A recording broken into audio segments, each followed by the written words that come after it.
Il est transporté dans un royaume où l'humanité a été anéantie et personne ne se souvient de lui.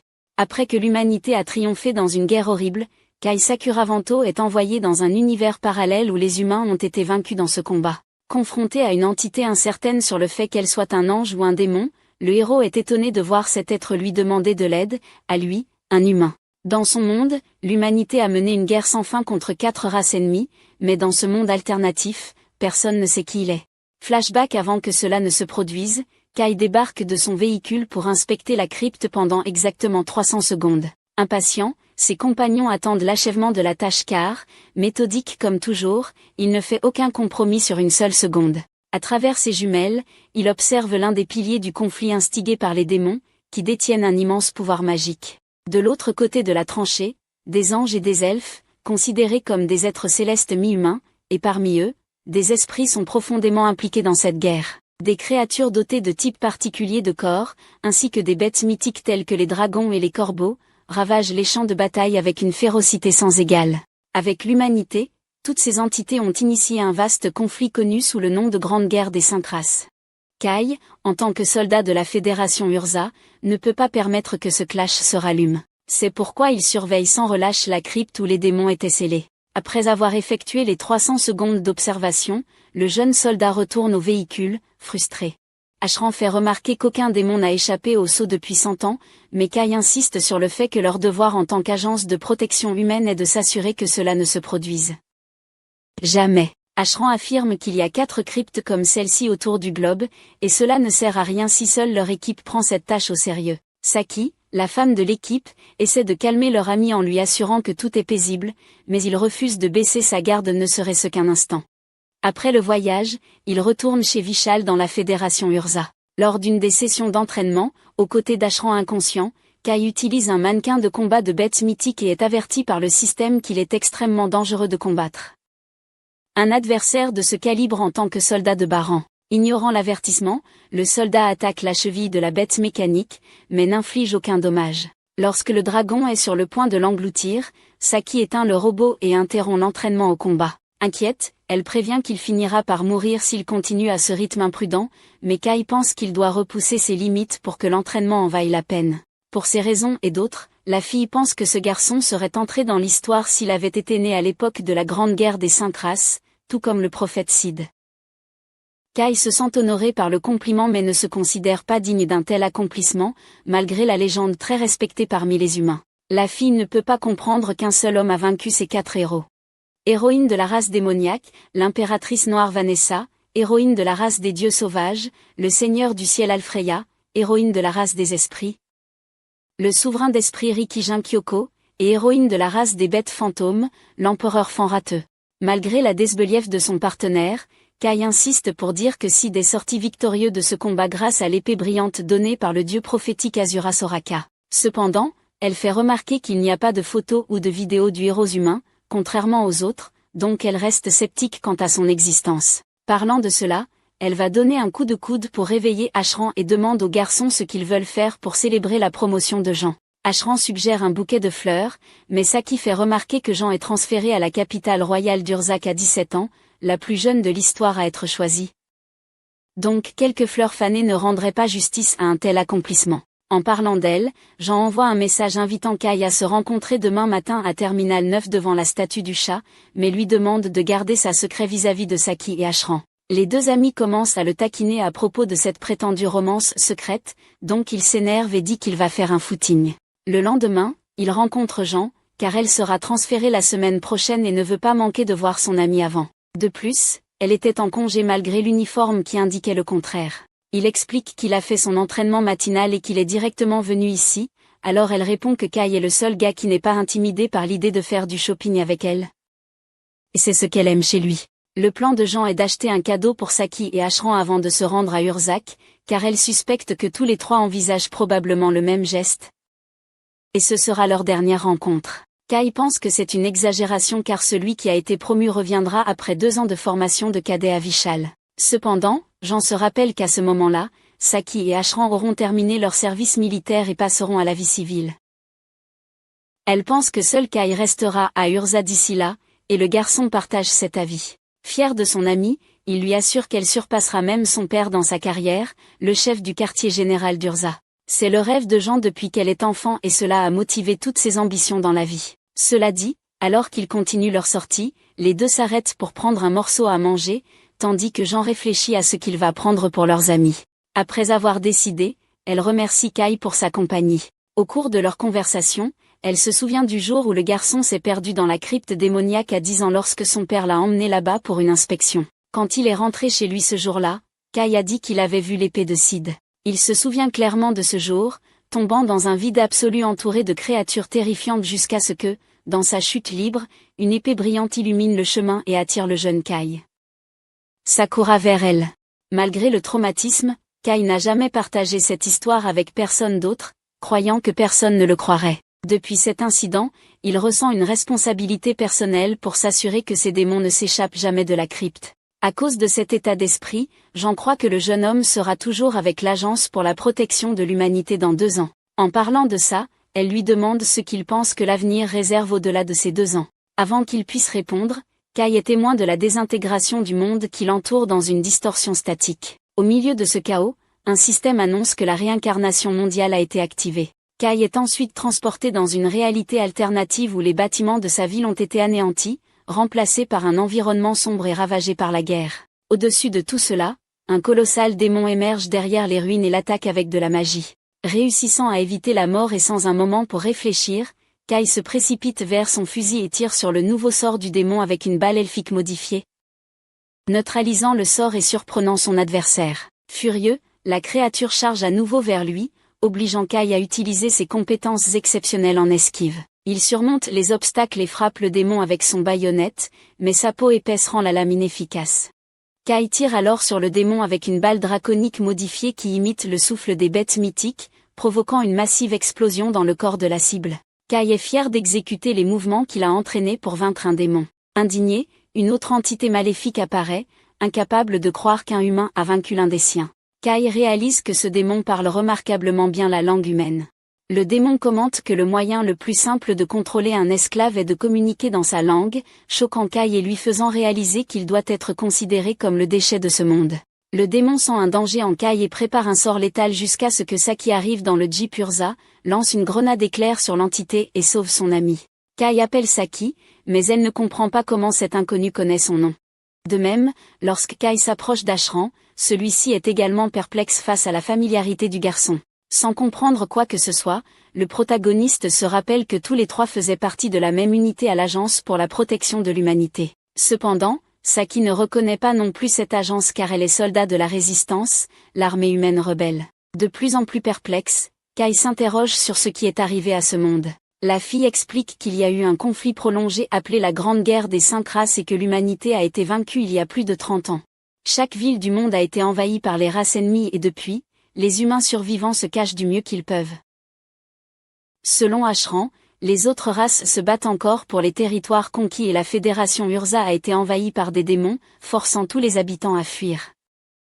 Cependant, en utilisant une zone souterraine qui est restée intacte après la guerre, les humains ont créé un refuge pour y vivre. Kai se demande comment l'humanité a perdu cette bataille, et les 2 soldats de la Résistance expliquent qu'ils n'étaient pas à la hauteur de telles créatures redoutables. Chaque race ayant son propre héros contrairement aux humains. Kai demande qui est le prophète Sid, mais aucun d'eux n'a la moindre idée de qui cela pourrait être. Le garçon perdu prétend être le héros qui a vaincu les 4 autres races, mais Ashran pense qu'il ne vivrait pas sous terre si cette personne existait vraiment. Autour des 3, la troupe principale de la ville souterraine arrive. Alors que certaines villes résistent encore, chacune a une garnison supervisée par la troupe principale. Selon Saki et Ashran, le commandant de cette troupe et de la résistance est considéré comme un sauveur par le peuple de la Fédération Urza. Son nom est Gen, un leader empathique et charismatique adopté par la civilisation humaine parmi les commandants. Gen s'enquiert de l'identité du soldat inconnu, et tandis que ses camarades expliquent, Kai reste sans voix, réalisant même que son ami le plus proche ignore qui il est. Incapable de laisser passer cela, le garçon crie le nom de Gen, se rappelant qu'il faisait du shopping quelques instants plus tôt. Le commandant, perplexe par cette histoire, déclare qu'il ne reconnaît pas ce soldat, puis se détourne et se dirige vers une réunion prévue. Insatisfait, Kai questionne pourquoi son ami prétend être un homme, sachant que son rêve en tant que fille était toujours de dépasser la carrière de son père. Fallon, L'une des subordonnées supérieures attrape Kai par le poignet, mais Gen lui demande de le laisser partir. Après le départ du commandant, Saki demande ce qui se passe dans la tête du garçon, et Ashran offre sa rune à Kai pour qu'il puisse se reposer et rassembler ses pensées. En arrivant chez Ashran, le visiteur de ce monde ne peut penser à rien d'autre qu'à pourquoi tout cela lui arrive. Peu importe combien il lit les documents, les seuls dossiers manquants sont les siens et ceux de Sid. Ce que Kai ne comprend pas, c'est que si le prophète Sid n'a jamais existé, il n'y devrait pas avoir les 4 cryptes pour sceller les 4 races. Le lendemain, Kai interroge ses anciens amis sur les cryptes, mais ils n'en savent rien. Face à cela, Kai emprunte une voiture et promet de la rendre avant midi malgré les protestations de Saki. Ashran jette réflexivement la clé au Stranger, et Kai se dirige vers les ruines chaotiques de Vishal jusqu'à ce qu'il atteigne le caveau qu'il surveillait dans le monde d'origine. En approchant de l'entrée, il rencontre l'épée du prophète Sid et la brandit. Une voix provenant de l'arme déclare que le porteur de cet artefact est maintenant devenu le Kodoldé. L'épée ouvre ensuite une porte qui transporte Kai sur une plateforme mystérieuse. En grimpant les escaliers, il trouve une fille mi-ange, mi-démon enchaînée. Avec difficulté, la femme parvient à dire son nom R1 malgré la situation bizarre dans laquelle elle se trouve. Kai ne veut pas prendre le risque de libérer un démon, mais comme il ne peut pas simplement la laisser derrière lui, il espère qu'elle ne va pas attaquer. Il utilise sa lame pour briser la chaîne, mais rien ne se passe. Il essaie son fusil, mais même une décharge ne cause aucun dommage. Kai imagine qu'il pourrait utiliser l'épée qu'il a trouvée au cimetière, et bien que ce ne soit pas son intention, l'arme de Sid apparaît dans ses mains, signifiant que c'est la voie à suivre. D'un simple coup d'épée, les chaînes se brisent, libérant le prisonnier. Reprenant conscience, Rin est surprise et s'écarte du giron de l'humain, puis hurle avec colère le nom de Vanessa, exigeant son retour et affirmant qu'elle n'a pas perdu cette bataille. Ignorant Kai, elle déclare qu'elle ne peut être vaincue par un simple démon subalterne et attaque un humain. Après avoir esquivé le premier sort, Kai voit une masse importante d'énergie magique se former devant lui, prête à foncer sur lui. Quand la voix du système indique que le porteur de code doit couper le destin de la mort en utilisant son arme, le jeune humain tranche le sort de l'entité en deux, la laissant incrédule. Rin se demande comment un démon faible pourrait détruire ses attaques, alors Kai se tourne pour montrer qu'il est humain, car il a des ailes plus folles et une queue. Réalisation de la situation, Rin s'excuse pour son comportement, expliquant que sa haine pour les démons la pousse à agir de manière impulsive. Alors que Rin prétend ne pas être un démon, Kai lui demande quelle est sa espèce, mais la femme ne semble pas à l'aise avec la question et demande à laisser cela de côté. Acceptant les termes, Kai veut maintenant savoir où il se trouve, mais Rin elle-même ne sait pas car elle se battait contre Vanessa et s'est simplement retrouvée là, à l'armée. La personne demande si elle fait référence à l'impératrice noire et héroïne des démons, notant que ce n'est pas un adversaire ordinaire. Rin confirme qu'elle peut détruire une armée entière de démons, mais souligne ce qu'elle vient de voir de ce jeune garçon, qui a détruit l'un de ses sorts. Kai s'apprêtait à expliquer que l'épée qu'il portait en était responsable quand une femme robotique annonce que l'entité du destin singulier s'est éveillée, et que son niveau de menace pour le monde nouvellement établi est énorme. À cause de cela, le robot active le scellement à travers les derniers élévateurs. Avec cela, la machine attaque Kai et Rin avec toute sa puissance. Alors que la structure autour d'eux s'effondre, ils essaient de garder leur distance, mais la machine utilise son portail pour atteindre ses cibles et saisir Rin. Après cela, elle initie le code 0, où des orbes magiques sont invoqués et nuisent au corps de la victime. Voyant cela, Kai refuse de rester immobile et utilise l'épée de Sid pour couper la griffe métallique tenant l'entité du destin singulier en deux. La machine est choquée en voyant l'épée interdite, et tandis que Rin voit l'image de Sid reflétée en Kai, le garçon les téléporte tous les deux vers un endroit sur lointain. Rin confesse sa peur avec un fort câlin à son sauveur, un geste de retour à l'humanité. Analyser la situation, il demande à la femme si elle a des compagnons, et en effet, elle n'en a aucun. En fait, c'est la première fois que quelqu'un fait quelque chose comme ça pour elle. Les esprits célestes et les bêtes ont dit que Rin n'est pas comme eux, et les démons ont été les plus cruels en mettant fin à un duel avec leur leader, Vanessa. De même, Kai se reconnaît dans l'histoire de vie de l'entité, car personne ne se souvient qui il est dans ce monde. D'après ce qu'il savait, les humains avaient remporté la grande guerre des 5 races, mais maintenant, il voit la ville qui était autrefois sa maison réduite en ruines. Rin admet qu'elle ne le savait pas, surtout que juste avant de combattre Vanessa, les humains commençaient à gagner la guerre après l'apparition d'un héros. En entendant cela, Kai demande si la fille connaît Sid, mais elle ne se souvient de personne portant ce nom. Toujours est-il qu'il est ravi d'avoir une compagne et de partager une histoire familière avec quelqu'un. Alors qu'ils commencent leur voyage, Rin s'évanouit, obligeant le garçon à la porter sur son épaule. Il dit qu'ils doivent passer par la ville, et bien qu'elle ne fasse généralement pas confiance aux humains, elle fait confiance à Kai, donc elle l'accompagne. Plus tard, déjà allongée dans son lit, Kai ressent le poids de son propre corps après une journée épuisante. Comme si cela ne suffisait pas, en route vers la ville, Rin a paniqué dans la voiture, et bien qu'elle puisse cacher ses ailes aux gens, elle attire toujours beaucoup l'attention avec son comportement étrange. En entendant Rin chanter sous la douche, Kai n'aurait jamais imaginé que d'autres races savaient chanter. Soudain, elle sort en serviette pour l'alerter que l'eau a cessé de couler. À propos, elle considère les humains très injustes d'avoir de l'eau chaude pour se baigner alors que toute sa vie, elle a dû se baigner dans les eaux froides des rivières et des lacs. De plus, le lit de Kai est si doux, alors qu'elle a passé toute sa vie à dormir sur des broussailles et des rochers. Néanmoins, alors qu'elle observait maintenant à la surface, cette vie humaine avait décliné en ruine, tout comme l'homme l'avait mentionné. Même lui a du mal à croire qu'il existe dans un monde où les résultats historiques de la Grande Guerre ont été inversés. Rin parie qu'ils découvriront un moyen de sortir de là et de retourner dans leur monde d'origine. Pour le moment, l'espoir est la seule chose qui les soutient. Quand vient l'heure de dormir, Rin se couche dans un lit chaud pour la première fois tandis que Kai essaie de se reposer du mieux qu'il peut par terre. Cependant, son repos est interrompu quand la fille lui signale une forte présence magique dans la ville. En fait, le système d'annonce publique de la ville annonce qu'une attaque ennemie est en cours et que tous les civils doivent évacuer. Sortant dans la rue, Kai déplore que même l'un des derniers refuges de l'humanité soit menacé, confirmant sa croyance que sa race est piégée sans personne pour les secourir. Cependant, de ce qu'il a vécu hier, il croit qu'il pourrait être la seule personne capable d'au moins imiter Sid et manier l'épée interdite. Armé de cette carte maîtresse, il se dirige vers le combat. Parallèlement, Saki et Ashran sont déjà sur le front, tirant sur les démons, mais l'armure résistante de la créature les empêche de les blesser. Ashran demande à son camarade de prendre la mitrailleuse. En chemin, la fille est presque tuée par l'un des ennemis, mais Kai apparaît juste à temps pour sauver Saki. Après avoir frappé le démon violemment, il lui dit d'utiliser l'eau contre les adversaires. Quand ils absorbent le liquide, leurs corps en pierre deviennent lourds, les empêchant de voler. Après cela, il ne reste plus qu'à bombarder les ennemis jusqu'à ce qu'ils se transforment en cendres. Parlant de cela, il semblait que c'était au tour d'Ashran de périr, mais Kai réussit à aider juste à temps avec l'épée de Sid à la main. Avec l'aide de Ren, la rosée parvient à abattre le dernier adversaire, et l'extraordinaire capacité de cet être fait réaliser à la femme humaine qu'elle pourrait bien affronter Vanessa. Néanmoins, une partie de la ville est dévastée, et les bâtiments abritant la population sont en feu. Une Saki terrifiée et Ashran arrive avec 1000 questions sur la façon dont Kai a pu faire tout ça. Il révèle qu'il vient d'un monde où les humains ont remporté ce conflit et que le style de combat de son monde, ainsi que des munitions spéciales ou des avancées technologiques, ont aidé à assurer cette victoire. Les deux combattants de cet univers s'apprêtaient à remettre en question cette histoire folle, mais soudain, Ashran est informé par l'équipe de surveillance que 2 éclaireurs démons se sont échappés.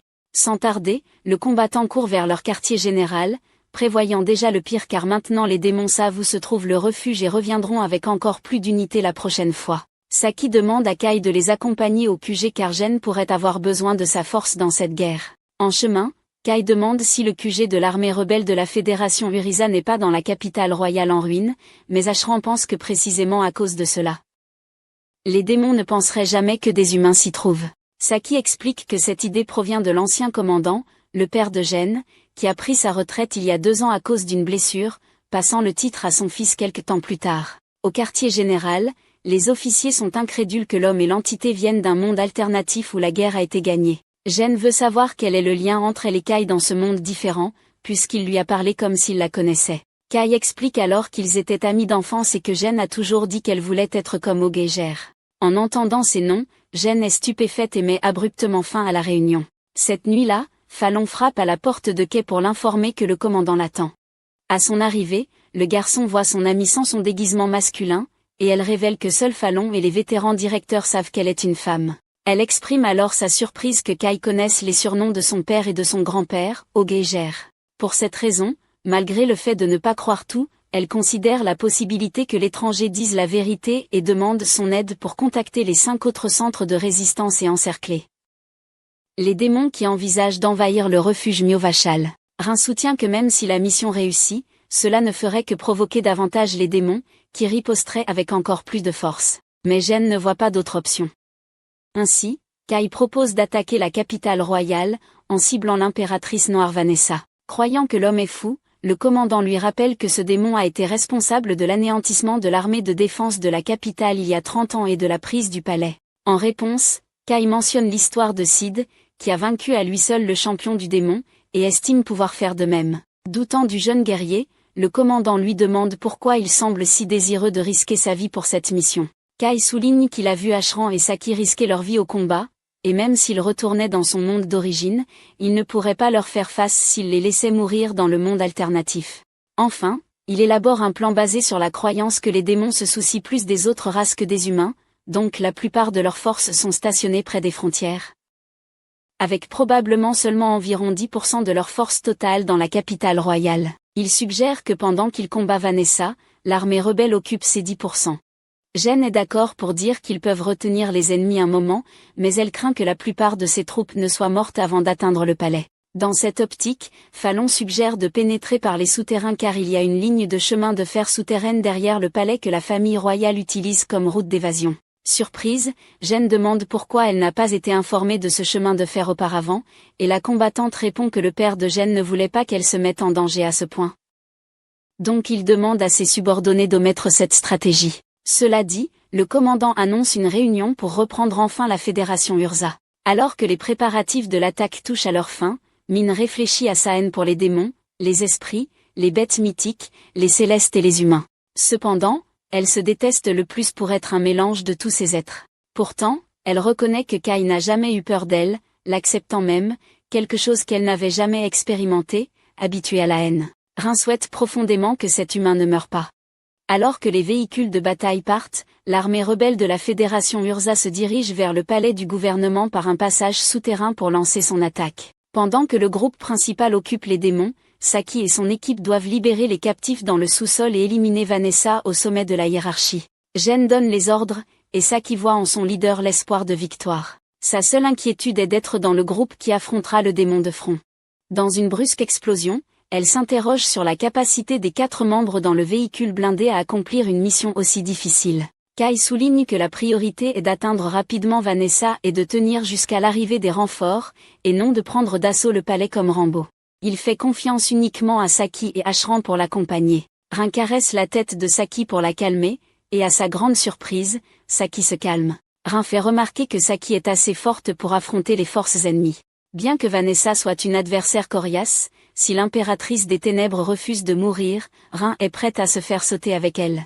Malheureusement, cela ne rassure pas Saki. De même, Ashran admet son inquiétude car l'état du palais est inconnu, surtout avec tant de rebelles en mouvement, augmentant ainsi la probabilité d'être découvert par l'ennemi. Kai leur rappelle que les démons sont sensibles à la magie et que des humains dépourvus de pouvoirs magiques pourraient rester cachés jusqu'à atteindre leur cible. Ashran se sent un peu soulagé et mentionne que tous les rebelles seront rappelés et peut-être même récompensés pour cette mission. Kai commente qu'Ashran semble plus fort que celui de son monde d'origine, à quoi Ashran demande s'il s'agit d'un compliment. Alors qu'ils atteignent la fin du passage souterrain, Jean rassemble l'armée rebelle et les remercie de leur confiance. Elle loue leur bravoure et leur loyauté, reconnaissant que beaucoup peuvent se sentir peu sûrs avec peu de temps de préparation. Cependant, elle leur rappelle que la résistance de la Fédération Urza a affronté des années de bataille contre la domination démoniaque, rendant chaque soldat endurci au combat. Cette résilience est essentielle pour libérer l'humanité des ténèbres. Sur cela, les soldats lèvent leurs armes et tirent le cri de bataille. Après avoir fait exploser la sortie du passage, ils atteignent la surface et voient le palais du gouvernement entouré par des forces démoniaques. Le premier acte de défense est un sort de gel, mais Kai sait comment le dissiper. Il tire sur le démon et s'approche suffisamment pour trancher sa peau avec son épée. L'épée fait exploser l'ennemi, et dès que le premier démon tombe, d'autres émergent pour défendre le palais. Le joyau de la Fédération Urza tire une balle de foudre, abattant plusieurs ennemis à la fois. Ashrin, incrédule, se demande si Kai est responsable du massacre. Kai explique qu'il a utilisé des munitions anti-groupe de son monde. Un étranger mystérieux demande à Rin de sentir la présence de Vanessa, et lorsque l'entité indique l'emplacement de l'impératrice des ténèbres, Kai décide de rechercher le dernier étage du côté nord. Pour éviter d'attirer l'attention, Jean prévoit d'envahir le palais en utilisant les escaliers de secours du côté sud avec son équipe, tandis que le groupe 1 garde l'entrée pour empêcher les démons d'entrer et que le groupe 2 sauve des prisonniers dans le sous-sol. Lors de l'invasion, Fallon trouve étrange que Kai appelle la balle de foudre un projectile sans tirer de gâchette, mais ne s'attarde pas là-dessus alors qu'il monte les escaliers. Rin identifie un IMP, un petit démon qui invoque des plus grands. Une énorme créature apparaît, attrapant un des rebelles, mais Fallon lui coupe rapidement les doigts. Elle ordonne à tout le monde de continuer à grimper pendant qu'elle repousse le démon. À l'entrée, le groupe 1 repousse les attaquants et le groupe 2 atteint les prisonniers dans la cave. L'équipe principale avance avec leur commandante jusqu'à ce qu'elle soit frappée par un piège électrique, provoquant l'alarme parmi les soldats. Cependant, Jean émerge indemne et rassure tout le monde, révélant qu'elle est protégée par la technologie elfique et sa combinaison de lumière sainte. Un immense démon approche, et Jean ordonne à Kai et à son unité de poursuivre Vanessa tandis qu'elle combat le démon avec sa section, la chevalière de la lumière sainte. En parallèle, le groupe de Kai, portant les brassards magiques de Rin qui masquent leur présence, rencontre une créature colossale. Le fusil de Seki tremble, mais Rin la calme pour éviter le bruit. Protégés par une barrière invisible, les humains respirent mieux alors que la bête passe sans les remarquer. Ils se dirigent vers une salle du palais avec des disjoncteurs, où Ashren déclare que si Kai et Rin échouent à vaincre Vanessa, lui et Seki couperont les lumières pour aider leur fuite. Peu après, alors que Kai et Rin avancent, l'alarme du palais retentit malgré le fait que le bouclier de Rin fonctionne toujours. Kai déduit que les capteurs infrarouges sont toujours actifs et ils accélèrent le pas. Il rencontre un démon qui insulte les ailes de Rin et laisse entendre que Vanessa est intriguée par l'invasion, bien qu'il ne réponde pas directement aux questions de Kai sur le système de surveillance. Kai ignore les provocations et demande au démon de les aider à trouver leur héroïne. Le monstre, avide de combat, attaque avec des boules de feu. Rin protège rapidement Kai avec ses ailes et esquive les flammes. Elle isole ensuite Kai du combat avec un mur de glace, lui permettant de continuer vers Vanessa. Les démons, perplexés par le mélange d'attributs d'anges, d'elfes, de nains, d'esprits, de dragons et même de démons sur Rin, lui demandent son identité, mais elle est incertaine et ne sait que qu'elle les déteste. Kai entre dans une salle du trône où Vanessa le salue, ce qui le fait trembler. En parallèle, Jean combat un démon colossal et lutte contre son armure jusqu'à ce qu'elle transforme son arme en arc lunaire elfique, transperçant le démon avec une flèche puissante. Le démon note que l'utilisation de la magie elfique par Jean s'épuise, suggérant qu'elle a choisi la mort pour assurer la victoire de l'humanité. Jean confirme cela en tuant le démon. Un autre ennemi l'attaque, mais Fallon arrive à temps pour le repousser. Le chien infernal à 3 têtes reconnaissant Fallon mentionne un humain connu sous le nom de Dragonard qui manie une canine de dragon au combat. En parallèle, Vanessa demande à Kai s'il posera les armes comme beaucoup d'autres l'ont fait en apprenant que le chef des démons est une succube, lui permettant de le séduire pour passer le temps. Kai refuse l'offre, affirmant que les démons sont guidés par la folie et la violence. Vanessa rit, reconnaissant sa résistance alors que beaucoup succombent à ses charmes. Elle demande ensuite si le présent humain est le commandant rebelle vêtu d'elfe, mais Kai dit qu'il n'est qu'un étranger d'un monde où Vanessa a été vaincue. Curieuse, Vanessa demande qui l'a vaincu, et Kai révèle que ce sont les humains, qui font face à des menaces encore plus grandes. Vanessa rit encore plus fort, trouvant amusant qu'elle ait été tuée par un humain. Kai précise que ce n'était pas n'importe quel humain, mais le prophète Sid. À cela, Vanessa perd son sang-froid, car le nom évoque des souvenirs désagréables. Elle attaque ensuite Kai avec de la magie, mais il la repousse facilement. Sans hésitation, il contre-attaque et lui tranche la poitrine, seulement pour découvrir que c'était une illusion. La véritable impératrice des ténèbres est sur le point de le frapper par derrière. Vanessa loue son habileté et son arme, qui mêle magie et libère une attaque semblable à un dragon. Cela la fait commencer à croire que cette personne vient vraiment d'un autre monde. Prudente, elle invoque la gloire, un purgatoire de flammes qui incinère le mur derrière l'humain. Cependant, Kai s'échappe. Irritée, elle jure de mettre fin au combat avec une explosion de chaos, qui fait exploser le sol du bâtiment dans une détonation dévastatrice. Dans le ciel, Vanessa croit que personne ne peut survivre à cette attaque à moins d'être un héros des 5 races. Pourtant, Kai se tient devant elle, effrayé mais vivant, imaginant que l'épée de Sid l'a encore sauvé. Rin arrive, blessé et apeuré, Kai est mort, jusqu'à ce qu'un portail s'ouvre dans le ciel. Des griffes métalliques saisissent Vanessa, et une voix robotique annonce la détection de fluctuations inattendues chez l'héroïne démon. Entendant le nom de Sid, le robot commence une excision pour effacer le code de Vanessa du monde. Mais l'impératrice des ténèbres contre-attaque avec l'aptitude de gloire. Malgré des dommages considérables, le robot se retire dans le portail, laissant Kai et Rin terrifiés par le pouvoir de Vanessa. Rin remarque que Vanessa a toujours été forte, mais cette version d'un autre monde est encore plus terrifiante. L'impératrice, irritée par ses blessures non cicatrisées, reste déterminée à écraser ses 2 adversaires. Rin réalise qu'elle ne peut pas vaincre Vanessa seule. Avant que Vanessa n'attaque, Rin s'élance vers elle, la plaquant au sol, et dit à Kai de s'enfuir car elle ne peut pas retenir Vanessa longtemps. Rin crée une barrière de prison d'ombre autour d'elle et de Vanessa pour gagner du temps. Vanessa reconnaît la magie comme étant de la magie spirituelle faible et se libère facilement, en voyant Rin voler. Avant que Vanessa ne puisse l'achever, Kai charge vers elle.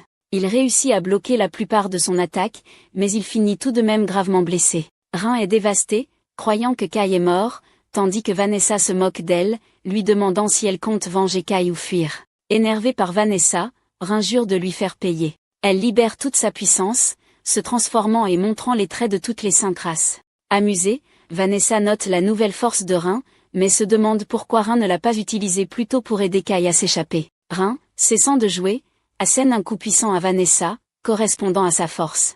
Cependant, Vanessa n'avait fait que la taquiner, et trouve la forme chaotique de Rin intéressante, se demandant si Rin avait peur de révéler sa vraie nature ou craignait d'être qualifié de monstre. Rin commence à pleurer, mais Vanessa lui dit qu'elle n'a que elle-même à blâmer.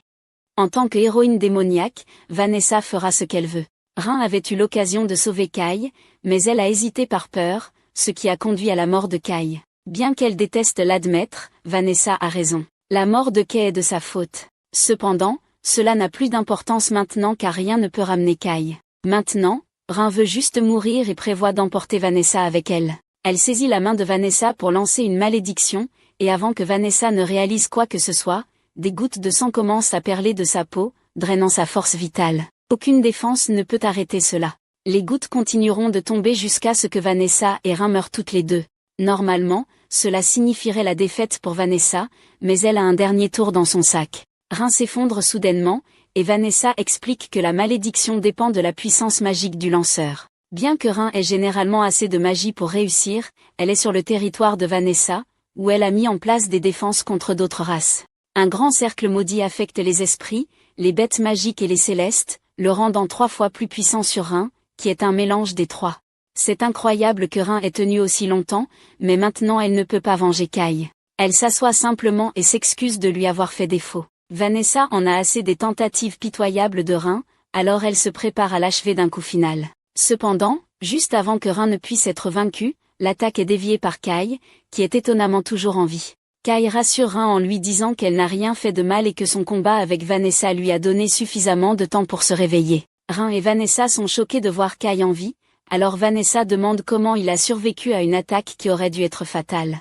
Kai explique qu'il a utilisé le détenteur de code pour se protéger de l'explosion, marquant la 2e fois qu'il le sauve pendant ce combat, mais il garde cette information pour lui et se prépare à affronter Vanessa à nouveau. Vanessa se sent insultée que Kai ose la défier et lui rappelle qu'il n'a survécu que par chance. Son attaque précédente l'a presque tué et l'intervention de Rin était la seule raison pour laquelle il n'a pas été achevé. Kai répond qu'il est déterminé à gagner parce que Rin a risqué sa vie pour lui et qu'il compte faire de même pour elle. Curieuse, Vanessa demande si Kai a un plan pour la vaincre, car elle est intriguée de voir ce qu'il peut faire.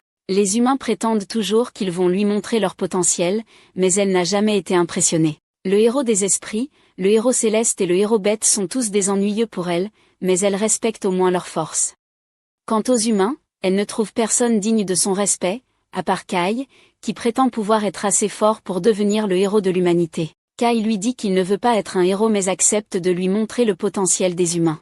Il va maintenant affronter Vanessa en tant que représentant de l'humanité. Bien que Vanessa doute que Kai puisse la vaincre, elle décide de le prendre au sérieux et utilise sa magie pour invoquer une petite météorite afin de l'écraser. Cependant, Kai la tranche facilement en utilisant le code holder. Impressionnée par sa capacité à couper à travers sa magie, Vanessa n'en a pas fini. Elle commence à lancer des centaines de sorts de feu de l'enfer. Pendant ce temps, Kai contacte Ashran pour couper l'électricité, plongeant le bâtiment dans l'obscurité. Vanessa réalise qu'elle ne peut pas voir, même avec une flamme sur son épaule, et ne peut pas voir Kai parce qu'il n'a pas de magie. Pourtant, elle vise son épée avec son attaque de feu du mal, car elle est pleine de magie. Alors que la poussière se dissipe, elle est choquée de découvrir que Rin tenait le code holder et que Kai est déjà derrière elle. Les années d'entraînement de Kai portent enfin leurs fruits alors qu'il attaque Vanessa et demande à Rin de lui lancer son épée pour qu'il puisse la vaincre. Alors que Vanessa s'effondre au sol, son corps commence à se désagréger à cause des dégâts qu'elle a subis. Rin et Kai remarquent que quelque chose ne va pas chez elle, et c'est à ce moment que les souvenirs de Vanessa lui reviennent enfin. Elle se souvient maintenant de tout sur Sid et la réincarnation du monde. Elle n'arrive pas à croire qu'elle a permis de devenir une victime, même si Sid l'avait averti que cela pourrait arriver. En entendant que Vanessa sait qui est Sid, Kai lui demande de partager tout ce qu'elle sait. Vanessa explique un phénomène que Sid avait appelé la réincarnation mondiale. Quelqu'un a déclenché cette réincarnation pour changer le cours de l'histoire, et Kai doit trouver cette personne. Il est probable que ce soit l'un des 3 autres héros. Sid avait prédit la réincarnation mondiale, c'est pourquoi il a confié son épée à Vanessa pour empêcher qu'elle ne soit volée par l'ennemi. Une épée est la seule clé pour réparer les changements apportés à ce monde. Kai se demande pourquoi Vanessa et Sid travailleraient ensemble alors qu'ils sont censés être ennemis. Vanessa admet que bien qu'elle ait autrefois combattu Sid, il a gagné son respect en tant que combattant fort, et ils ont fini par travailler ensemble. Il y a beaucoup de choses sur la réalité précédente que Kai ne sait pas, alors Vanessa l'avertit au sujet du Zéro Kobold, un type de magie extrêmement difficile à manipuler. Elle dit aussi à Kai qu'il s'est bien battu contre elle, et elle est impressionnée par sa stratégie d'utiliser l'obscurité, ainsi que par son courage et ses compétences de combat. Elle est maintenant convaincue que c'est ce que Kai entendait par esprit humain, mais elle ressent encore de la frustration d'avoir perdu contre lui de cette manière. Elle ne peut pas trouver d'excuses, mais elle aimerait vraiment affronter Kai à nouveau. Alors, elle lui dit que la prochaine fois qu'ils se rencontreront, elle s'amusera beaucoup plus avec lui. Kai est sans voix après avoir entendu cela de la part de Vanessa, mais l'épuisement dû au combat le rattrape rapidement, et il tombe à genoux. Malgré cela, il se sent soulagé d'avoir vaincu Vanessa. La nouvelle de la défaite de Vanessa se répand rapidement parmi les survivants humains, et ils se rassemblent à la fondation Urza pour commencer à la reprendre. Les choses commencent enfin à s'améliorer pour l'humanité. Tandis que tout le monde célèbre cette victoire, Kai est plongé dans ses pensées à propos de son prochain mouvement. Rin lui demande s'il y a un problème, et il partage ses préoccupations. Il avait cru qu'un événement s'était produit, les rendant les seuls à se souvenir du monde ancien. Mais si les paroles de Vanessa sont vraies, le monde a changé, et eux restent les mêmes. Rin souhaite que les choses puissent revenir à la normale, car elle trouve ce nouveau monde effrayant. Kai est d'accord, mais ne sait pas comment remettre les choses en place. C'est alors que Jean s'approche de Kai et Rin pour exprimer sa gratitude. Bien que la ville soit en ruine, les humains pourraient la reprendre grâce aux efforts de Kai et Rin. Jean les remercie au nom de l'armée rebelle. Jean ne peut s'empêcher de remarquer que Kai et Rin ne semblent pas très heureux malgré leur victoire. Kai lui dit qu'il est en réalité soulagé qu'ils aient gagné, car il doute de pouvoir battre Vanessa s'il l'affronte à nouveau. Avec Vanessa partie, les humains peuvent maintenant reconstruire la ville, peut-être en la rendant meilleure que jamais. Cependant, Jean estime que la restauration devrait être dirigée par ceux qui ont vécu la chute initiale de la Fédération face aux démons, et non par elle. Lorsque Kai et Rin lui demandent ce qu'elle prévoit de faire si elle ne va pas aider à reconstruire, Jean explique qu'il y a 3 autres fédérations, Io, Euron et Schultz, qui ont été conquises par d'autres races. Chaque fédération a une armée rebelle humaine qui se bat en retour. Jean a l'intention d'unir ces rebelles en une force plus grande. La nouvelle de la défaite de Vanessa s'est déjà répandue, motivant les humains à travers le continent. Jean espère que Kai et Rin la rejoindront pour aider les autres armées rebelles. En travaillant ensemble, ils pourraient réaliser ce que les humains du monde original de Kai ont fait et renverser les autres races. Jean dirigera les soldats, s'assurant que Kai et Rin aient tout le soutien dont ils ont besoin, et elle veut que Kai se batte à leur côté. Kai a l'air surpris un instant, alors Jean ajoute rapidement qu'il sera bien récompensé pour ses efforts héroïques. Ce n'est pas que Kai ne veuille pas aider l'humanité à gagner la guerre. Il réfléchissait simplement à la maturité de cette version de Jean. Dans sa réalité, Jean était une personne incroyable, mais avait un côté enfantin, faisant des choses comme l'appeler pendant l'entraînement, lui proposant des sorties shopping, et s'inquiétant de son avenir avec ses amis. Il est difficile pour Kai d'imaginer ce Jean faire ces choses. Kai accepte de rejoindre Jean pour combattre les autres races et libérer l'humanité. Il se serre la main en signe de coopération et se dirige vers le rez-de-chaussée. Jean s'adresse aux soldats, leur demandant s'ils ont bien reposé. Les soldats, pleins d'énergie, sont excités car c'est la première fois qu'ils dorment sans craindre des attaques de démons. Ils sont ravis d'avoir repris Urza.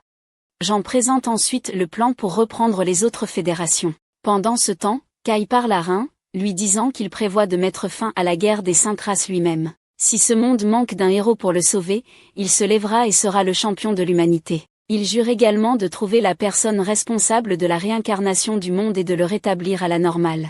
Alors que Rin fuyait la machine omineuse qui la poursuivait, elle imagina brièvement un héros la sauvant, bien que ce ne fût qu'une fantaisie fugace. Ashran, à bord du véhicule blindé des rebelles, frissonnait, craignant de prendre froid avant d'atteindre la fédération Aigreco. Jean dirigeait le convoi de véhicules avec peu de tolérance pour les plaintes, tandis que Seki leur rappelait l'appel urgent à l'aide des autres fédérations. Leur convoi transportait le dernier espoir de l'humanité. Kai espérait que la capitale serait reconstruite d'ici leur arrivée, et Rin priait pour que la ville soit à l'abri des démons. Avant de quitter Urzac, les combattants s'étaient organisés pour reconstruire la région cruciale pour l'humanité, mais Rin sentit des démons se rapprocher, formant une barrière autour du palais central.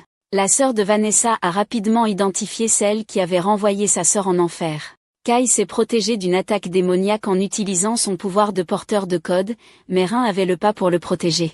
Le démon, Enamuril, s'est présenté et Kai a ressenti que sa présence était aussi puissante que celle de Vanessa. Elle croyait que la défaite de Vanessa était due à une série de miracles, et que cela ne se serait pas produit si elle avait été présente lors de la bataille. Kai soupçonnait qu'elle cherchait à se venger de sa sœur, mais Enamuril a ri, révélant que l'absence de Vanessa l'avait élevée au sommet de la hiérarchie démoniaque. Malgré son affection pour l'impératrice sombre, elle était en réalité reconnaissante envers l'humain d'avoir débarrassé Vanessa. Elle a ensuite évoqué l'affaire qu'elle était venue discuter. Enamuril a mentionné que si les démons s'unissaient, ils pourraient reprendre la capitale quand ils le souhaiteraient, mais ils laissaient intentionnellement les humains garder Urzac. L'accord était de permettre aux humains de tenir la ville en échange d'un cessez-le-feu, et le combattant a accepté de transmettre la proposition à son commandant. Enamuril a moqué Rin, disant à l'entité chaotique de cesser de la fixer, ce qui a mis en rage cette dernière. Enamuril espérait que les humains se battent contre les 3 autres races, en projetant de les utiliser pour attaquer pendant que les démons se remettaient de leur récente défaite. Elle l'a avoué ouvertement et a promis aux soldats un baiser s'ils réussissaient sa mission. Elle les a également avertis d'être prudents face à Lord Alfreya et les Terres Célestes, qui agissaient bizarrement. Après cela, Kai a mentionné dans le véhicule blindé que l'unité de reconstruction était responsable d'un Urzac dangereux, et étant membre de l'unité d'expédition. Lui et l'autre équipe devaient travailler avec la Fédération Io pour vaincre les Célestes, elfes, nains, fées et anges. Kai pensait que ces races étaient plus rusées et lâches que les humains, avec leurs puissants objets magiques pour la guerre. Alors que les humains voyaient les démons comme des monstres, les Célestes étaient considérés comme des êtres supérieurs. Pendant ce temps, Jean informa tout le monde par radio qu'il s'arrêterait pour se reposer dans 2 miles. Soudain, Rin avertit d'une bête mythique qui s'approchait. Kai alerta tous les véhicules alors qu'un dragon descendait des cieux, ses énormes ailes remuant l'air, tandis que les humains réagissaient avec leurs fusils automatiques. Malgré cela, la peau résistante de la créature mystique la laissait indemne alors qu'elle avançait, bientôt prête à frapper le premier véhicule blindé avec sa queue. Ce n'est que lorsqu'une balle d'une rapidité fulgurante fut tirée, suivie d'une attaque coordonnée avec Rin, que l'adversaire subit des dégâts significatifs. Bien que non mortels, cela suffisait à forcer le dragon à se retirer. À ce moment-là, Jean ordonna à tout le convoi de s'arrêter pour secourir les groupes 29 et 30, qui avaient été attaqués par la créature mythique. Plus tard, pendant la période de repos, Kai se sentit mal à l'aise d'occuper une si grande tente avec seulement Rin. Cependant, elle se sentirait probablement tendue autour d'humains inconnus, ce qui pourrait expliquer pourquoi Jean lui avait permis de rester seul avec lui. À ce moment-là, le commandant arriva avec Fallon pour exprimer sa gratitude pour l'excellent travail de Kai sur le sommet de la colline, expliquant que cette tente était réservée au haut commandement. Avec 2 soldats agissant comme garde du corps du commandant, Fallon appela ensuite Kai, l'assignant à la garde intérieure alors que Jean risquait d'être révélée comme une femme si elle restait trop longtemps avec une autre femme. Ayant besoin d'enlever son armure pour dormir, l'officier de confiance instruisit le soldat de ne pas faire de mouvements brusques en voyant le commandant dans sa tenue décontractée. Kai se sentit insulté en tant que soldat professionnel en service, mais en entrant, la réalité commença à lui apparaître. Rin faisait un massage du dos à Jean pour soulager sa douleur, et Kai saisit l'occasion de commenter à quel point cela devait être difficile de maintenir la prétention d'être un homme. Changeant de sujet, il mentionna qu'il ne s'attendait pas à rencontrer une bête mythique dans la fédération d'Urza, spéculant qu'ils étaient peut-être venus explorer la région après avoir entendu parler de la chute de l'impératrice noire. Jean rassura son subordonné, lui rappelant que des défenses avaient été établies dans la capitale royale, et que le poste ne serait pas facilement pris. Elle mentionna qu'elle bougeait beaucoup dans son sommeil, avertissant le soldat au cas où elle le frapperait accidentellement pendant la nuit. La tente était spacieuse, mais n'avait pas de place pour 3 dans le lit. À l'aube, le convoi se mit en route pour continuer sa mission. Acheron pensa que Kai ne devait pas beaucoup dormir en tant que garde du corps du commandant. Épuisé, Kai acquiesça en regardant le paysage. Ren remarqua une structure ressemblant à la Grande Muraille de Chine, et Saki expliqua que c'était le mur de la frontière, indiquant qu'ils étaient près de la Fédération Io. Ce que Jean confirma à la radio. La destination du convoi était la 8e ville, Cassiopée, près du quartier général de l'armée régionale. En fin d'après-midi, ils traversèrent les ruines de villes autrefois florissantes. Ses prépara son fusil, désireuse d'attaquer tout Céleste, mais Kai lui rappela que les humains et les Célestes se ressemblent, elle pouvait donc accidentellement tirer sur un allié. Le commandant ordonna au convoi de s'arrêter et de continuer à pied. Ren rassembla des fruits locaux pour défier l'inquiétude de Kai concernant leur sécurité. Bien que le fruit lui ait engourdi la langue, Ren adorait le goût, écartant le soupçon de poison de Kai en disant qu'elle en avait déjà mangé dans la forêt des elfes. Jean expliqua que la forêt avait enseveli une ville humaine, à cause de l'invasion céleste. Lorsque le convoi arriva à Cassiopée, ils furent chaleureusement accueillis par les habitants et les soldats, une réception si chaleureuse qu'elle suggérait que la menace pourrait être plus sérieuse que prévu. Un des hommes s'avança et se présenta au commandant comme Zéphane Bakenin, conseiller de Cassiopée. Il mentionne que la victoire du chevalier de la lumière sacrée a répandu l'espoir à travers la fédération Ao. Zéphane salue ensuite Falun, exprimant son admiration de rejoindre une légendaire soldate rebelle comme elle. Bien qu'elle soit humblement en désaccord, ne se considérant pas assez âgée pour un tel titre. Jean demande à être conduit à Dante, le commandant de la ville. En chemin, Zéphane s'enquiert de ce que Falun sait sur Dante, et elle partage qu'il est Alighieri, un descendant de la royauté de la fédération Ao qui se considère comme un empereur. Zéphane est d'accord avec son évaluation, reconnaissant que Dante est un homme jaloux et méfiant qui voit Jean comme une menace. Cependant, Zéphane demande également au commandant de reconnaître que Cassiopéia célèbre son arrivée, même si Dante ne le fait pas. Ils sont bientôt accueillis par Kubri, l'assistante du commandant, qui les informe que toutes les affaires doivent passer par elle en premier. En entrant dans le bureau de Dante, il se plaint du retard des renforts et accuse Jean d'avoir délibérément retardé. Jean explique que leur convoi a été attaqué par une bête mythique, ce qui a causé des retards, mais Dante rejette son explication et s'interroge sur les raisons de sa présence dans un autre pays après avoir repris sa capitale royale, soupçonnant qu'elle veut voler l'armée d'Ao pour augmenter sa gloire. Le commentaire vise directement le commandant, mais elle reste calme, expliquant que c'est Dante lui-même qui a demandé l'aide de sa force. Il répond que ce sont ses subordonnés qui ont agi de leur propre initiative, mais la commandante soupçonne qu'ils résistent encore à être dominés par des êtres célestes. Elle affirme que la gloire individuelle est insignifiante comparée au danger présent. Elle conseille à l'empereur autoproclamé que le crédit pour avoir repoussé les envahisseurs n'appartient ni à lui ni à elle, mais au peuple et à leur armée. Finalement, elle dit clairement à Dante qu'il devrait agir en conséquence s'il désire des honneurs. Après cet échange tendu, les renforts rejoignent les officiers d'Ao. Zéphane leur apprend que la forêt des elfes, le village nain, le repère des fées et la cour des anges sont considérés comme non explorés par les humains car ils ignorent où se trouve le héros céleste. Jean prend en charge la recherche d'Alfreya, impressionnant les subordonnés qui commencent à l'envier pour son courage. Elle demande des renforts à l'armée de l'Ao, mais le chef local refuse. Anticipant sa ténacité, Jean déclare qu'elle est venue pour risquer sa vie pour ceux qui défendent leur terre, gagnant la confiance et le respect des soldats de la Fédération. Cette nuit-là, dans leur camp, l'armée d'Urza souffre d'un dîner épouvantable. Le groupe de Kai discute de Kubri, l'assistante de Dan, tandis que Rin remarque quelque chose d'étrange chez elle. Au lever du jour, les soldats se dirigent vers la forêt des elfes. Dan fait remarquer à son fidèle assistant que Jean est un commandant imprudent avec Kubri, tandis que ce dernier, d'habitude, acquiesce, irrité que les autres soldats soient inspirés par l'imprudence de l'intrus. Quand Jean revient de son expédition, elle prévoit de créer une carte de la forêt et d'organiser une réunion stratégique le lendemain.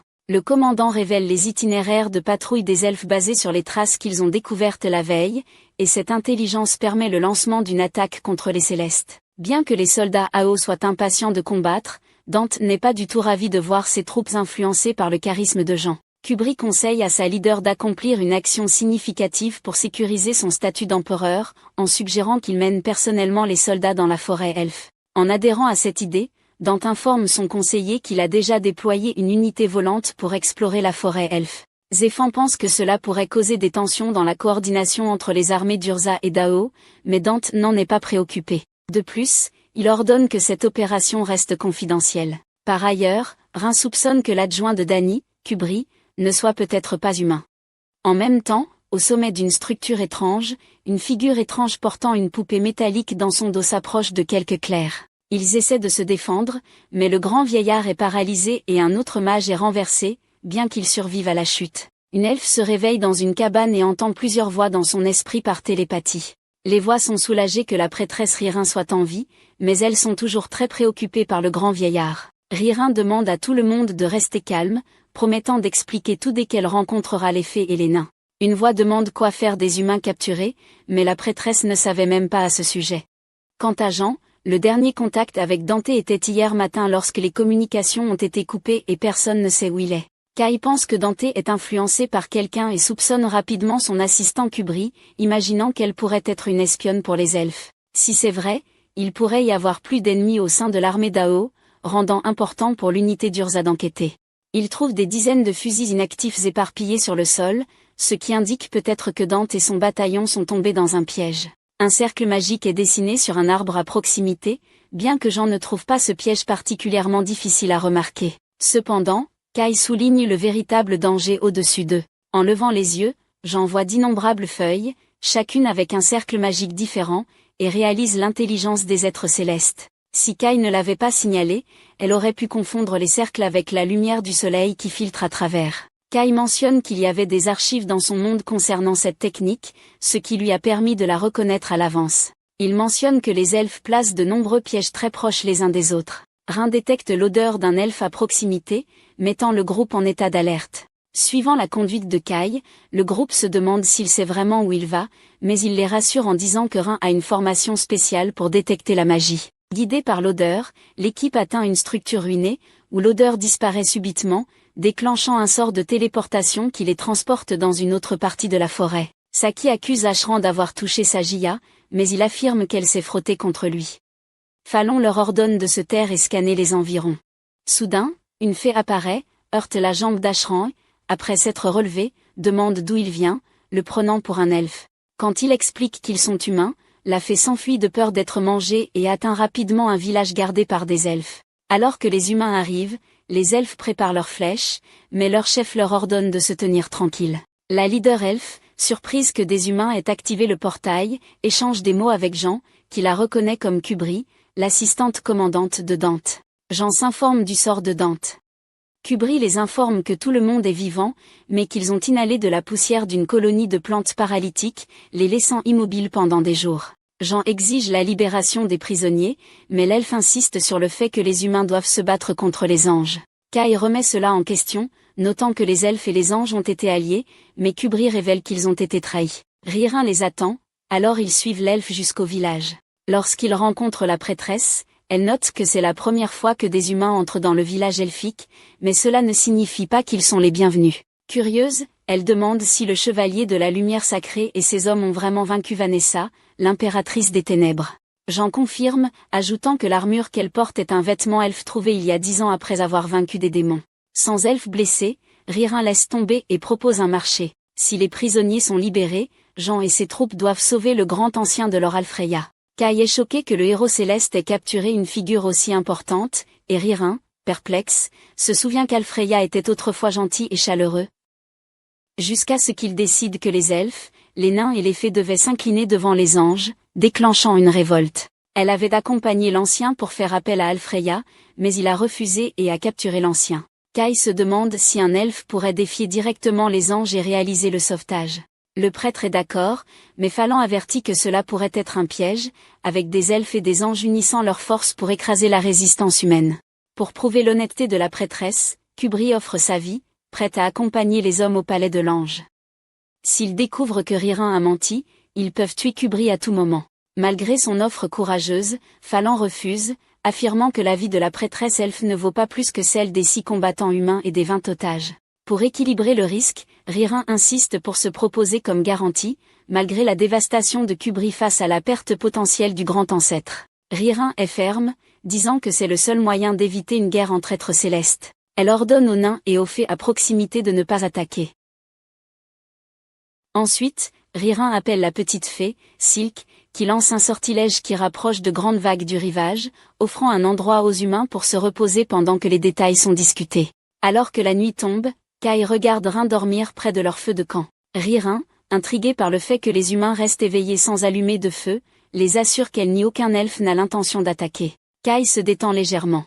Ririn mentionne ensuite qu'elle a entendu de la part de Jean que le garçon et la fille endormis étaient ceux qui ont vaincu Vanessa, et elle demande si leur méthode pourrait fonctionner contre Alfreya. Une fois arrivés au palais des anges, il pourrait y avoir un affrontement avec le Seigneur céleste. Si personne ne peut arrêter le pouvoir du Seigneur, tout le monde périra. Elle se lève et met en garde Kai, lui disant qu'il ne sortira pas vivant de la forêt s'il fuit par peur. Bien qu'elle comprenne que Kai n'a pas les réponses qu'elle cherche, elle lui demande s'il sait quelque chose sur un humain appelé le prophète Sid. La prêtresse est dans l'ignorance, ce qui diminue encore les espoirs de Kai de découvrir la vérité à propos de cette légende. Il se souvient que Vanessa a mentionné le nom du prophète et une réincarnation mondiale prédite par Sid, pressant Kai de trouver celui qui l'a déclenché, car cela modifierait radicalement le monde. Selon l'impératrice sombre, le coupable est probablement l'un des 3 héros restants. Alors que l'aube se lève, les humains se rassemblent à la recherche de l'unité A, désignée pour entrer dans le palais de l'ange. C'est qui espère que la communication avec le quartier général fonctionnera pendant la mission, car, comme l'a noté l'elfe, le palais se dresse au sommet d'un arbre colossal et les humains ne peuvent même pas le voir de leur position actuelle. Riren évoque un tour de téléportation pour transporter leurs nouveaux alliés, amenant Kai à demander si l'elfe s'exerce à cette méthode contre les humains. Le clerc explique que personne n'a peur des humains, seulement des démons, des esprits et des bêtes mythiques. En réponse à ce commentaire désinvolte, Kai fait remarquer que les démons pensaient autrefois de la même manière. Cependant, il ajoute que les anges ont probablement la majeure partie de leur force à la frontière, donc le palais pourrait être faiblement défendu. Alors que l'homme parle avec une détermination inébranlable, l'elfe admet qu'ils n'ont pas vaincu Vanessa par chance. Kai ajoute qu'il connaît un humain qui a vaincu à lui seul les 4 héros des autres races. Sur ce, le sort s'active, téléportant le groupe au sommet de l'arbre où se trouve le palais des anges. L'air est chargé de l'odeur de feu et de fumée, et des anges brûlants entourent les humains. Riren remarque que les victimes ne sont pas mortes, mais Kai pense qu'ils devraient tirer parti de la situation car le chemin devant eux est dégagé. Guidé par la prêtresse, ils naviguent à travers les niveaux du palais, quelque chose que Phalon reconnaît comme impossible sans elle. Cependant, alors qu'ils avancent plus profondément, une petite tornade coupante les attaque, détruisant le sol. À la source de ce pouvoir se tient un ange qui reconnaît un vieil ami, Riren. En voyant l'ange de la guerre, Vissio remplit l'elfe de chagrin, réalisant même les anges en qui elle avait confiance avaient trahi sa race. Vissio, maintenant un serviteur d'Alfreya, le seigneur des cieux, déclare que tout doit suivre sa volonté. Les anges bermes étaient des traîtres qui s'opposaient aux ordres du grand leader. Vissio avertit que le grand ancien des elfes sera bientôt exécuté, servant d'avertissement aux autres races qu'elles doivent se soumettre aux anges. Résistant également à cette exigence, Phalon mène Ashran et Saki au combat contre l'ange tandis que Kai, Jean et Riren poursuivent leur mission. Tentant de manière vicieuse d'entraver les progrès des humains, l'ange est contrecarré par les tireurs, empêchant avec succès sa réaction. C'est absurde de penser que cette race inférieure défie les anges et Phalon répond sèchement qu'ils en ont assez entendu auparavant. Au-dessus, le groupe chargé de poursuivre la mission rencontre un autre ange-garde dans la zone. Rin saisit le gigantesque marteau de l'entité pour éviter d'être écrasé et projette l'ennemi au loin. Riren reconnaît cet être comme Raffaello, qui est enragé par la défiance de l'elfe envers son maître. Cette fois, Rin déclare avec confiance qu'elle peut gérer la menace seule, incitant le reste du groupe à avancer sans hésitation. Les 3 membres restants progressent vers l'étage supérieur, où Riren crée des cercles magiques sur chaque pilier. Kai réalise qu'Alfreya se protège avec de nombreuses barrières, tandis que Jean s'excuse auprès de lui avoir laissé le combat contre Vanessa. Elle promet de se battre à ses côtés la prochaine fois. Une fois les cercles inscrits, l'elfe active son pouvoir et transporte le duo à l'endroit où le grand ancien était emprisonné. En plus de l'ancien, Alfreya flottait dans le ciel, exigeant la soumission des êtres inférieurs qui manquent d'elle et doivent regarder vers le ciel. Selon lui, toutes les bénédictions descendent des cieux et sont accordées à la terre, mais il désire que seuls les anges reçoivent ces bénédictions. En même temps, Vissio récite quelques mots, lançant un puissant sort de vent qui coupe presque les combattants en deux, mais il saute juste à temps pour éviter d'être tranché. Avec ses épées enflammées, Phalon charge l'entité qui ne sous-estime pas son attaque. Après avoir repoussé son coup, l'ange note que ses épées semblent être faites de crocs de dragon, des créatures magiques si fortes que les armes fabriquées à partir de leurs parties peuvent exploser au contact, ce qui est vrai pour les lames de son adversaire. Phalon est surprise de voir à quel point son ennemi en sait beaucoup, alors Vissio explique que les êtres célestes sont habiles dans la fabrication de tels objets. La femme d'épée profite de l'occasion pour mentionner qu'Alfreya veut asservir les célestes, transformant leurs talents en simples outils pour lui. Cependant, Vishou est aveuglé par sa loyauté envers le chef de sa race et rempli de haine envers ce qu'elle appelle des races inférieures. Un étage plus haut, Rin est engagé dans un combat acharné avec Raffaello. L'ange admet qu'il ne s'attendait pas à ce que son adversaire brise ses défenses divines. En prenant conscience de cela, il commence à voir Rin comme une menace sérieuse. Rin répond en berli qu'il ment car ses attaques n'ont été efficaces du tout, et elle déteste son attitude calme, toujours la regardant de haut comme tous les anges le font avec les célestes et les autres races. Indifférent à ses paroles, Raffaello hausse les épaules et demande quel genre d'être elle est. Rin admet qu'elle ne sait pas, mais cela n'a pas d'importance tant qu'elle est à ses côtés. Parallèlement, le dirigeant suprême des Célestes prévoit d'exécuter le grand ancien des elfes, ce qui laisse Ririn encore plus déçu par les actions de l'ange, qui était autrefois gentil avec elle. Dans son esprit, elle crie qu'Alfreya n'a pas le droit de gouverner les Célestes et qu'elle-même sera celle qui le conduira à sa perte. Avec cela, elle charge l'ange, qui contre avec sa magnifique capacité, une cloche qui invoque des sorts sur une lame cramoisie qui frôle presque la prêtresse. Cependant, Kai intervient juste à temps, utilisant son pouvoir de détenteur de code pour désassembler la magie de l'ennemi. Sans montrer de surprise, Alfreya s'interroge sur le fait que ce jeune homme soit vraiment humain ou un elfe déguisé, puisqu'il défend un clair elfe. Kai affirme qu'il est entièrement humain. Alfreya admet qu'il ne comprend pas pourquoi quelqu'un sauverait un être d'une autre race, alors Kai souligne que la mort d'une figure elfique aussi importante susciterait une profonde animosité entre les elfes et les humains.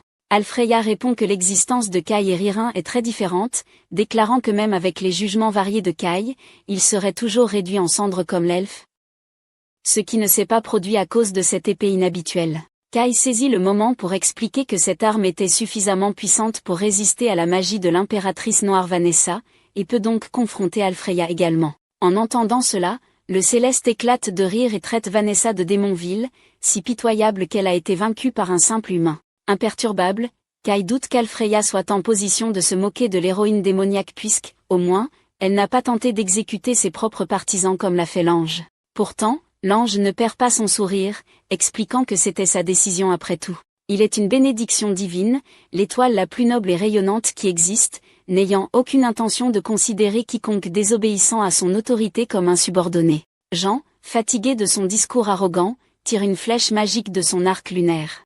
Alfreya parvient à la bloquer, mais la force du projectile brise son bouclier, envoyant un éclat volant qui lui coupe le visage, lui faisant saigner légèrement.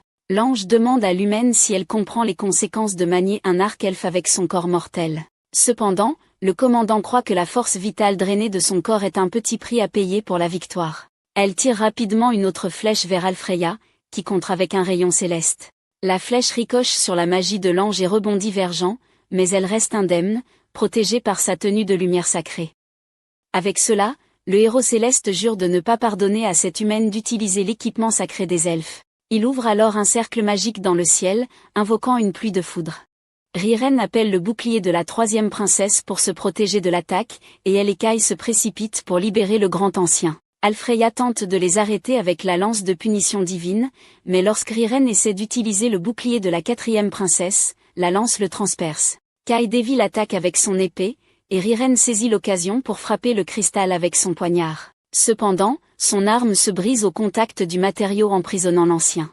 Confrontée à la situation, la prêtresse contemple le cercueil scellant le grand ancien, la lance qui pénètre ses défenses, la cloche qui invoque la foudre, et le bâton qui évoque une lame rouge. Étonné, l'elfe ne peut pas comprendre comment cet ange peut manier une telle diversité de magie simultanément. Même en tant que héros, Alfreya aurait dû avoir épuisé son mana à ce stade, mais cela ne semble pas être le cas. Elle se demande si tout ce pouvoir a fait soudainement changer l'ange, mais il ne l'entend pas de cette oreille, affirmant qu'il n'a pas changé. Selon lui, le moment du ravissement est arrivé. Au cours de cet événement, une nouvelle subordonnée remplacera Alfreya, et cette subordonnée est Rastorisée, la femme robot qui a attaqué Kai, Rin et Vanessa. En parallèle, Rin lutte contre le pouvoir de Raffaello, mais elle ne montre aucun signe de capitulation. Encore forte, elle envoie un coup de poing dans le casque de son adversaire, le brisant en morceaux. De même, Phalon se bat farouchement pour vaincre Vishou. L'officier ordonne à Saki et Ashran de tirer sur les ailes de l'ange, mais il esquive les balles. Ashran va plus loin encore, lançant une grenade qui manque de peu sa cible. Vicious échappe de justesse, mais se retrouve vulnérable à l'assaut de Fen, qui se retrouve face aux ailes de l'ange, la source de leur mana. En entendant Fin mentionner cela, l'ange est perplexe de voir comment un humain pourrait le savoir, et Phalon révèle qu'un homme d'un autre monde l'en a informé. De retour auprès de Rin après avoir battu Raffaello, il recule et lui dit de continuer car son pouvoir pourrait être la clé pour libérer le Grand Ancien. Confuse, Rin demande s'il a changé de camp, et il explique que lui et Vicious ont remarqué un changement dans le comportement d'Alfreya, et ont attendu ce moment pour essayer de renverser la situation. De même, Vicious permet aux humains de partir, mais insiste pour que Phalon s'excuse auprès de Rarin et du Grand Ancien en son nom pour ses actions. Fin rejette la demande de l'ange, disant que si Vicious veut s'excuser, elle devrait le faire elle-même et montrer aux humains le chemin. Pendant ce temps, Alfreya ordonne à Rastorisé d'éliminer les ennemis. Elle déchaîne un puissant sort qui envoie Jean voler dans les airs. Jean ne recule pas, elle tire une autre flèche, mais cela n'inflige aucun dommage à cette étrange machine. Nous voyons ensuite que Rin a attrapé Jean en plein vol, lui permettant de tirer même après avoir été projeté. Alfreya se moque de la créature pour son apparence grotesque, mais Rin l'ignore, se concentrant davantage sur Rastorisé devant elle. Kai demande à l'ange ce qu'il sait de cette histoire de réincarnation mondiale, mais il semble perdu. Frustré, Kai demande s'il sait quoi que ce soit sur Sid. En entendant le nom, les yeux d'Alfreya tremblent, et il admet qu'il reçoit quelque chose de cet humain. Soudain, Rastorisé surprend tout le monde en enroulant son bras autour du cou du héros céleste. Le système de la machine détecte des fluctuations inattendues chez Alfreya à cause du nom Sid. Rastorisé exécute alors le code 0 pour éliminer la présence d'Alfreya du monde et remplacer le héros. Alfreya est aspirée dans un portail, laissant tout le monde stupéfait. Kai se rappelle qu'il est arrivé quelque chose à Vanessa. Alors que Rastorisé se retire dans un autre portail, Alfreya réapparaît dans une étrange spirale d'énergie qui déforme ses traits, révélant l'avatar de l'ange avec des ailes noires. Cela rappelle à Kai que la réincarnation mondiale s'est activée lorsqu'il a été amené devant Jean dans son monde d'origine. Le monde a été réécrit, et un héros a maintenant été remplacé. Alfreya se sent plus important que jamais, convaincu qu'il est le seul dans les cieux et que tout le reste doit brûler. Alors qu'il parle, il libère un puissant sort contre ses ennemis. Rin se défend avec sa barrière, mais elle ne peut pas résister à la pression et se brise, provoquant une explosion. L'impact fait tomber Rin et Ririn, tandis que Kai s'agenouille, utilisant son épée pour se soutenir. La prêtresse remarque qu'Alfreya a lancé de la magie sans utiliser d'objet, ce à quoi il explique que c'est un don divin destiné à montrer sa puissance. Ririn essaie de le ramener à la raison, disant qu'il perd la tête et sa vie car les célestes prennent fierté à utiliser des objets pour lancer des sorts. Cependant, cet ange ignore la tradition et aime lancer de la magie avec ses mains.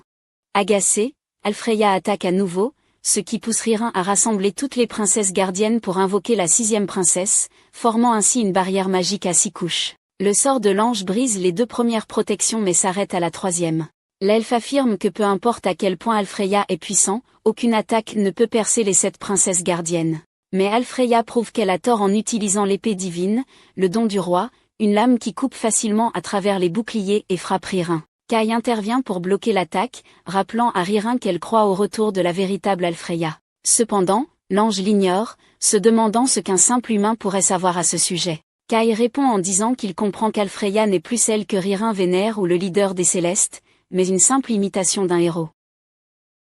Jean et Ririn craignent la réaction d'Alfreya tandis que Rin, encore en train de se remettre de l'explosion, appelle le nom de Kai. Si vous avez aimé cette vidéo, assurez-vous de vous abonner et de consulter cette vidéo sur un garçon sans magie qui s'entraîne dur pour impressionner un méchant dans une académie de magie.